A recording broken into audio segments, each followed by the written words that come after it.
Your future for Israel is a fairly positive one. The economy doing well, being at peace with its neighbours, dealing with the Iranian threat and the threat from Iranian proxies. That's one side. And so I suppose the other side, given that we're looking at peace for Israel and Palestine, is what would be the future of a Palestinian living in Gaza? What would be the future of a Palestinian living on the West Bank? I think that ultimately depends on whether the international community continues down the tried and tested mechanism of encouraging extremism, unfortunately, amongst Palestinian terrorist groups. We've seen that vis-à-vis Hamas, we've seen that vis-à-vis Palestinian Islamic Jihad, and Fatah, elements of the so-called moderates in the West Bank. Until and unless the two driving factors of the worsening situation for the Palestinians, namely indoctrination to terror and incentivization to terror, until those are addressed and until international complicity in those issues and the perpetuation of the conflict through that is addressed, my projection, if you will, or my hopes for a similar positive reality are less optimistic. It's one of the reasons I've made it a significant mission travelling around the world and meeting with politicians and officials to stress the importance of ceasing funding for UNRWA, which is at the core... But sorry, may I just so that I get this. So if I was a Palestinian mother in Gaza or on the West Bank, I would be looking to... my future would be what? It all depends on whether the West are helping to... develop extremism within Hamas?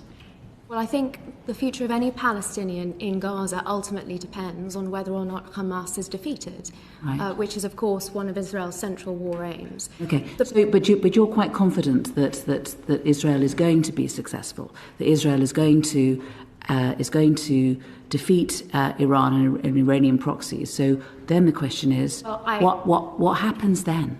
What does peace look like for Palestinians in the West Bank and in Gaza? I'm sorry I keep asking that. I just want an answer to that. I think I put it in terms of being cautiously optimistic. I wouldn't... What does cautiously optimistic mean? Well, cautiously optimistic, I don't say that it is easy to defeat Iranian threats, in particular where one sees the international community moving to policies of appeasement and complacency in grappling with these threats. Yeah, let's get away from those sorts of words. Yes. Let's just talk about what's the future. So you're saying there's a positive future, you're optimistic. So what's the optimistic, positive future for a Palestinian mother in Gaza at the moment or on the West Bank? What's the best thing that could happen? The best thing that could happen is the ending of the indoctrination and the incentivization to terror, to give ordinary Palestinians a chance. And through that, I think the removal... What does a chance look like? What does it mean? Through the removal of the genocidal Islamist regime in Gaza and the corrupt Palestinian Authority. I'm so sorry. I'm so sorry. What does a chance look like? Let's take away all the words. Let's take away all of those descriptions. Let's keep ourselves calm. Let me give you a and just this is my last try. What does a positive future look like for Palestinians living in Gaza or on the West Bank? What's the best thing we can hope for? Perhaps I can give you a practical example. When I've visited Ramallah, the biggest cause for optimism I have seen is looking a visit to a venture capital startup fund, looking to create Silicon Valley, a startup culture in the West Bank, in Ramallah, specifically looking to create a Palestinian middle class with a stake in society that can hold its corrupt leadership to account. Mahmoud Abbas, let's not forget, is in the 20th year of his 4-year term.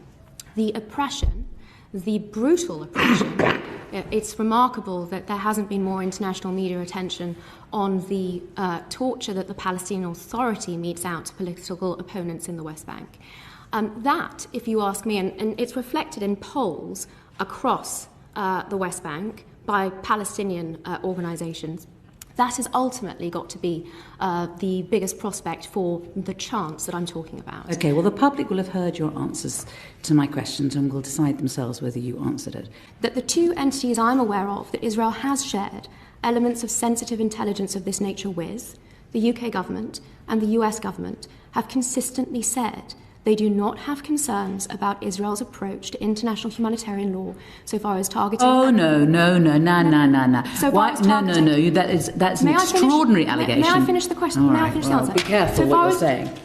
I beg your pardon. I beg just, your pardon. No, I've come here in good faith to answer questions, and from the moment I walked in the room, I've been barracked and told to be quiet when I've been trying to answer questions. I will answer this one with your permission. Please answer this question accurately, yes, and with care. The UK and the US have consistently said that so far as targeting and proportionality, which is what your question pertains to, there are not concerns. There have been other concerns raised on the basis of incorrect information. If we have time to discuss detention and aid, we certainly can. But even the United Kingdom, and I'm afraid the Foreign Secretary has had to walk back some unfortunate remarks in the past, but so far as targeting and proportionality is concerned, there have not been concerns raised on the contrary. Why is it, therefore, that Britain is not selling arms to Israel that can be used in Gaza? Is it not on the basis that there is a risk of a breach of humanitarian law? I might ask... No, that's not why they're not selling arms. The reason why they're not selling arms is because they're cowards.